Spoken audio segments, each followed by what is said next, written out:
This is how Chinese martial arts should be trained.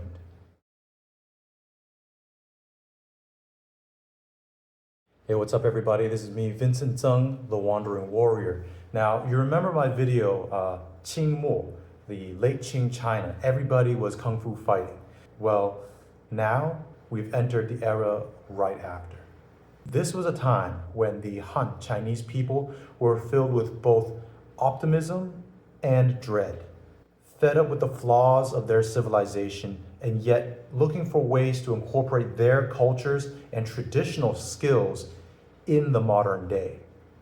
A modern day filled with industrialization, global trade, and mechanized warfare. The military was increasingly westernized and modernized, and the early Republic of China had a lot of Japanese imperial influences. The spirit of the era, the stuff that was in the zeitgeist, can be clearly seen in the bayonet and fencing system PiCi. This PiCi was bayonet, saber, and two-handed blade fighting methodology and training format that was engaging, scientific, and effective. Traditional Chinese martial artists offered their expertise in creating the bayonet, saber, and Dadao methodologies. And yet we can see a lot of Western and Japanese influence that is in the formatting of this system, PiCi. To me, personally, this looks like bayonet fencing, British single stick, and kendo all mixed together. Okay, so you notice this is all live. And I really like here how he parries aside and gets that clean shot to the waist. Bang, and there's an afterblow. He's got to still protect himself against that. Okay, now we're getting to the bayonet. PiCi. See, real combat can be ugly. A lot of times things don't play out the way you want them to. Sometimes you both get hurt. That's the reality of things. I mean, that's why we have tactics to set up techniques with ideal and optimized leverage, power, mechanics. But oftentimes, not all of those factors completely come into play. What are you going to do, right? And this is the value of sparring. As well as, if you notice, he's fighting multiples and then they're going round robin.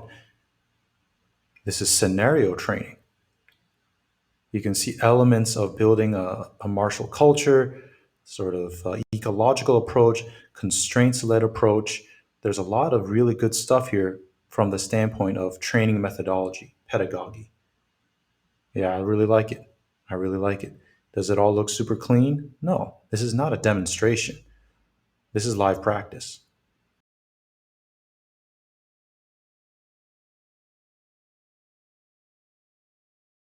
Now, if you're going to combine 套路, solo drilling, the forms, right, with paired drilling to get people used to applying body mechanics under physical pressure, and then on top of that, add the sparring games, sparring scenarios, and just full-on sparring, you get a lot of tactical attributes on top of the physical and biomechanical attributes and understandings that you get with the traditional way. This is great stuff. And obviously, this is nothing revolutionary. Most effective militaries, most effective martial arts schools, most effective gyms do some amount of this.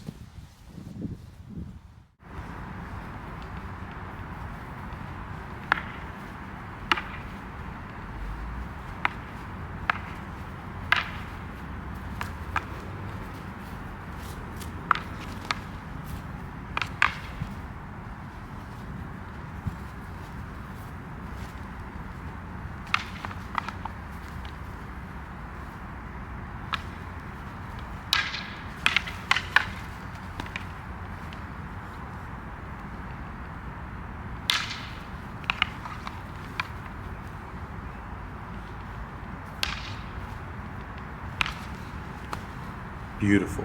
And I think you guys notice that when it's fencing or dueling and there aren't other constraints, we take our time and try to break apart the opponent, try to get them to overcommit to something that is no good, and then finish them.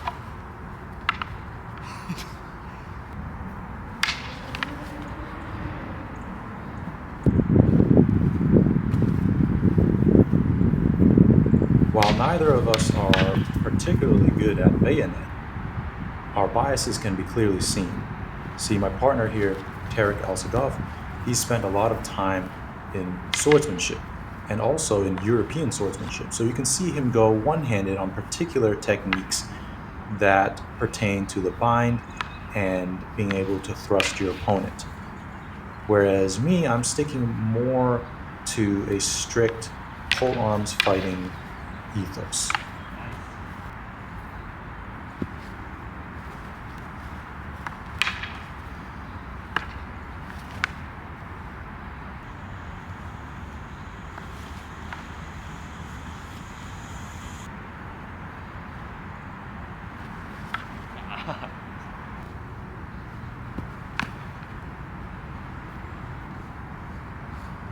And you'll notice tactically, him and I have different strengths.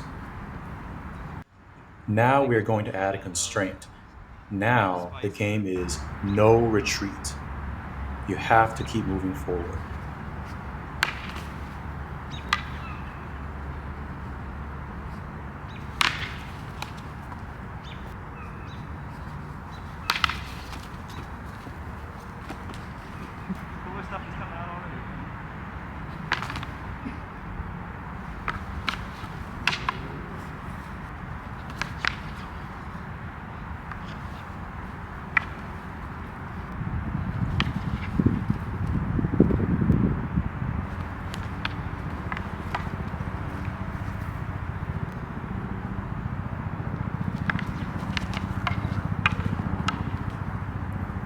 As you guys can see, this adds a whole nother element, and it makes the initial engagement that much more important because there is very little space nor time to disengage.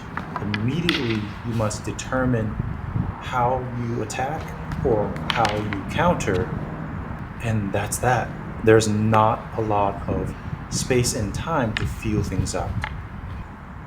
Pretty fun, but also quite realistic. Basically, we had one disengage between. All right, so now we're going to move on to other elements of PiCi.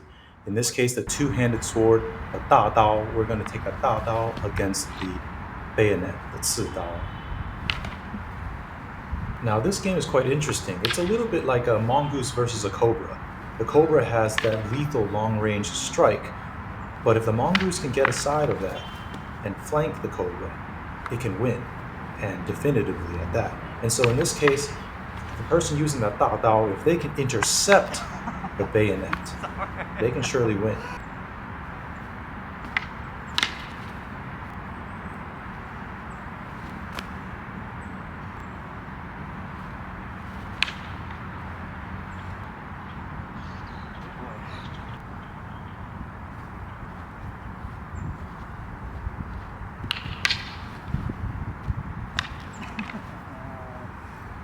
Now you'll notice Tarek has a very different ingrained tactic and technique than I do when dealing with the bayonet.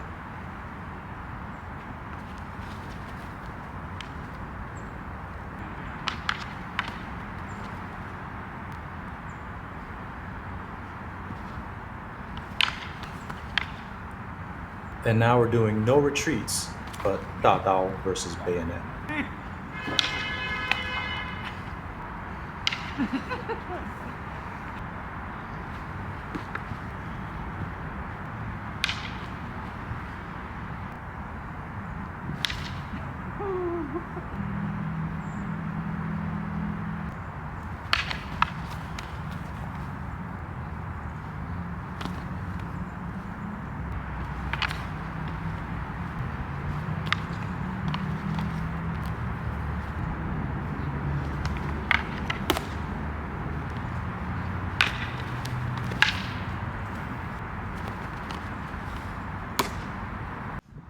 Okay, that was cool. Let's do the same thing, but this time, single-handed sword, the Saber.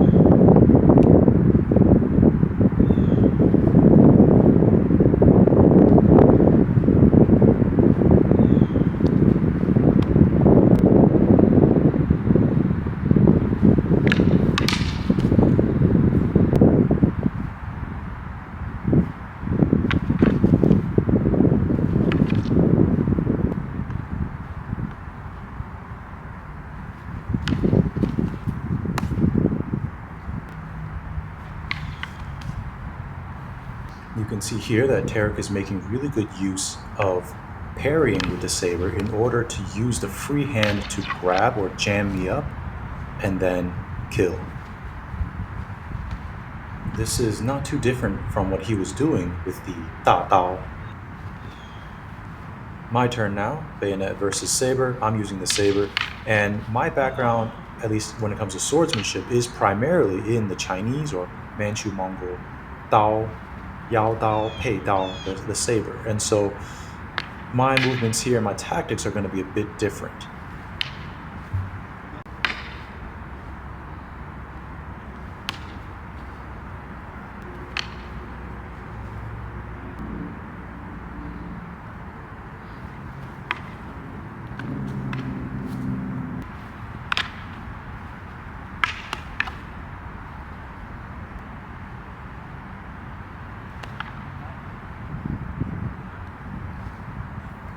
Now we go to the no retreat game, and I decide to add a war cry.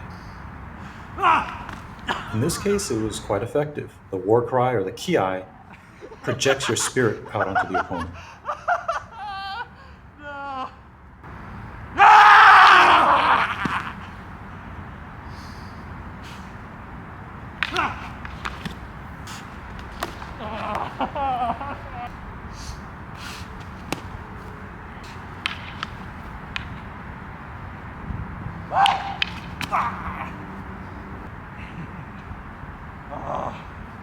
That is hurtful. And it seems to me that adding the war cry at the moment of engagement can help neutralize any sort of psychological damage you're receiving, or help to psychologically damage the morale of your opponent. And this probably speaks to why war cries and charging were so interlinked in traditional warfare. So what do you think about all that?